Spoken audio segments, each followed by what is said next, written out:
Hey guys, Gurney here. Hey, you know what? A lot of folks have asked me, how did I get started? What did I use, and what's going on with vlogging today? Or some of you guys are just, how do you get started? Now, there's a ton of videos out there that go over how to get started and get equipment and comparing equipment and things like that. I took a more practical approach to this. Really, what I did is I started using my cell phone. I pulled out my old Nexus and started filming off of this and started doing selfie vlogs and setting this up. I actually started vlogging by holding it this way and using the selfie camera on this to do selfies. Some of you guys are asking, what the heck is this thing here on the back? This thing folds down and pops back up. This thing is called a pop socket, POP socket. And I found this on Amazon a while back. And the benefit of having something like this on the back of your phone is that when I pop this up, I can put my fingers in it like this, because it is a Nexus 6P, so it is a large phone. And I can hold it securely. And when I'm doing selfies and things like this, I can hold it out instead of trying to hold it this way or try. There it is, real comfortable. There it is, pocket socket, pop socket, I'm saying.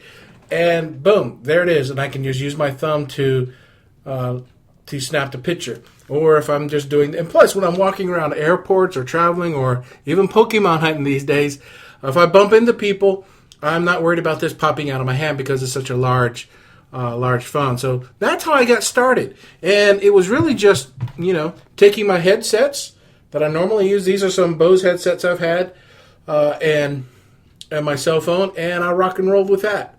That's it, guys. That's how I got started from there. And then I graduated a little bit further up. What I did, let me get out of the screen here.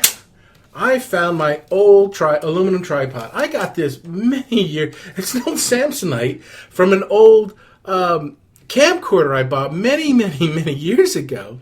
And I bought a $5 spring hold for the cell phone. So I popped my cell phone out of its case. I placed it in here and I set this tripod up, and that's how I was doing a lot of my time-lapse photography and things like that. So, or even filming myself. Oh wow, that was great. I would actually fire this up in selfie mode to film myself, or I would actually use the regular camera on the back with this set up in this tripod configuration, and just had a friend like my wife, my beautiful wife Jean, would tell me if I'm in frame or not. So that was it, guys. That's how I got started. And then I started moving into other areas. I started buying in the things that made my phone more stable. So you remember on this tripod I had this spring, and it wasn't very. It didn't hold my cell phone very well on here. I mean, it's great if you're doing stationary and that's it, nothing else. But the moment you start moving around or start holding things out, or if you got steep angles where your cell phone is, this will not hold it very well. So I bought a device called a ReadyCam, ReadyCam. I'll put links for all of these things in here, but this is a ReadyCam clamp for my cell phone, and I place that on top of the tripod. And how this thing works, hopefully you can see how it's a C configuration. It has a screw here to where it can open and close, but what I liked about it is you can see how it clamps down on my cell phone. Let me make sure I have this open up wide enough. And this is the extra large size because I have a large phone. Whoops. Glad I got my table here. That I can actually slide my cell phone in, and you see how that's set up? Then let me clamp this baby in. Boom. I lock my cell phone right in. There it is. And I can set that up, and it doesn't block the camera nor the front camera, and it's secure. And when I put this on a tripod, great. And then, of course, with this pop socket, hopefully you guys can see that. Do you guys get to see that? This pop socket, in fact, I can slide this all the way down and loosen that up a little bit. I can put it right over this. I don't have to take my phone out of the socket or out of its jacket, out of its protective cover to use this. I love this. This is ReadyCam. It costs about $25, but it's a great little device. And it made sure anytime I moved around with my tripod, or if I had to tilt it in a certain way, or if I had to point it at the sky when I was doing a lot of time lapses for clouds and weather, it was a great thing. And all I had to do was make sure that this was clamped down on my phone, and I knew my phone would be there. As long as this is clamped down on my tripod, everything was good to go. So again, it's called the ReadyCam extra large. Costs about $25. Highly recommend it. I love this device. Yes, it's more expensive than the cheap spring-loaded ones, but I tell you, I would trust my cell phone to this compared to those spring-loaded ones. Again, it's ReadyCam. Next thing I wanted to talk about is, I started doing a lot more things on, with my headphones, and that was getting kind of awkward. So what I did is I bought a lapel microphone, a lapel mic, basically so I can actually plug this into my cell phone, into my Nexus. So I'll just take this and plug it right in, and then so instead of having, you ever watch a video and it has a bunch of wind in it? Yeah, I hate that too. It just takes away from the quality of the sound of it. So what I would do is I would actually buy this lapel mic, make sure it has a little sponge on it, the windbreak, and then I would actually use this as the microphone for my videos. So this way, and it's cheap too, guys. It's only like $6. Yeah, it's coming from China, but it was inexpensive, and it worked really well. Also, there were times that I actually had this tied up right into my shirt. Sometimes you may have never seen that, and it went to my cell phone. Perfect. That way I was like the newsman on the spot type situation. But it was perfect for that. Then I took it to the next step. I actually bought some windsocks that went over it, because sometimes with strong breezes out on hills or out when I'm hiking and things like that, these little styrofoam or foam mic covers did not do the job.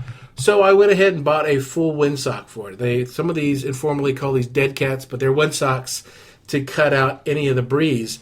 And that worked out. These were a pack of 6 for $15.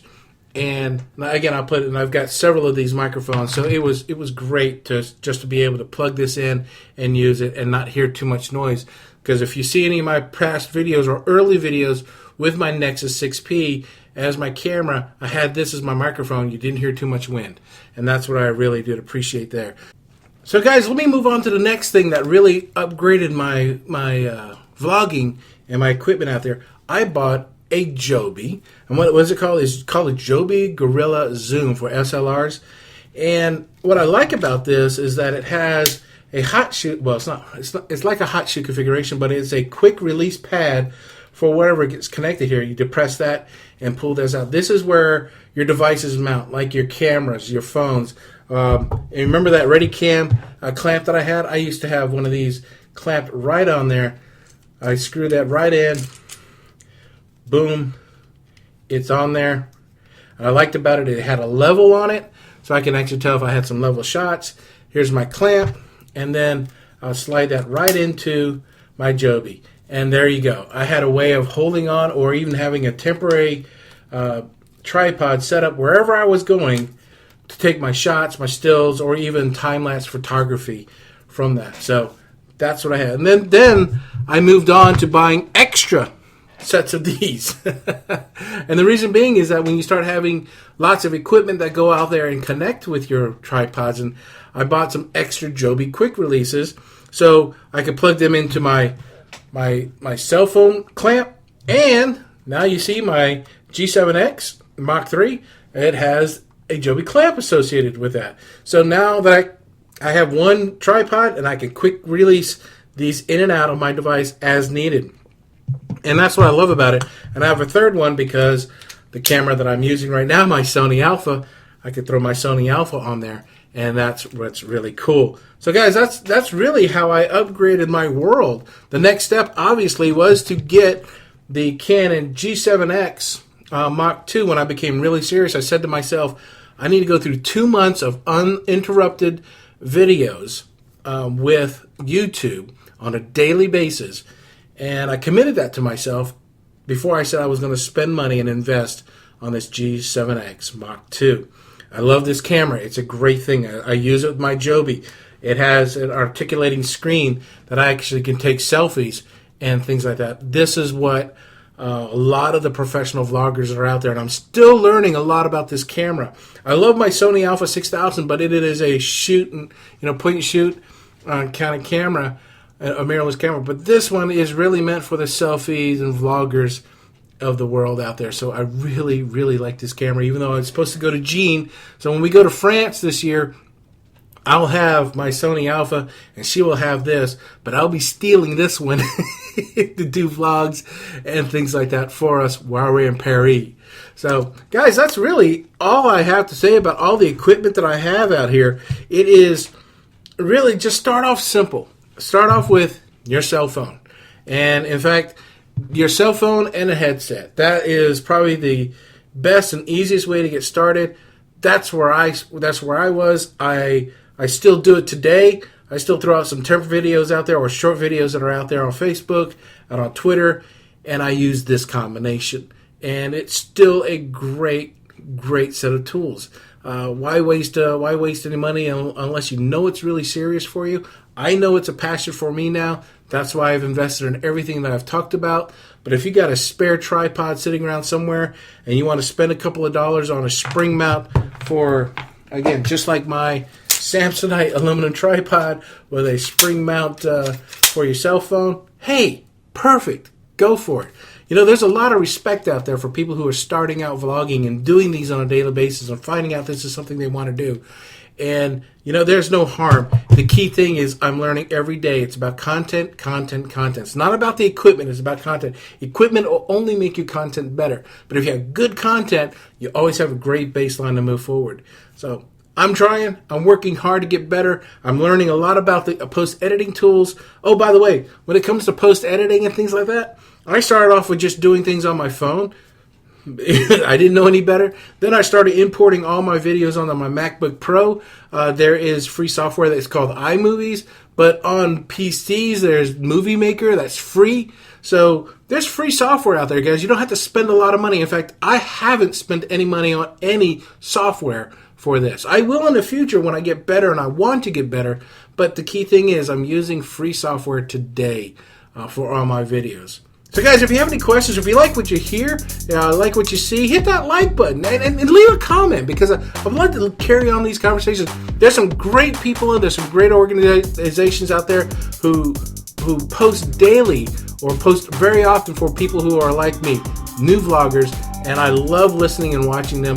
So if you got questions about that, let me know of where I go and who I see and all that good jazz. But here's the other part. You know what? If you want to join me on this journey, hit that subscribe button, because I'm always looking for new friends to join me, and let's have some fun doing this. So until we talk tomorrow, have a great one. Peace.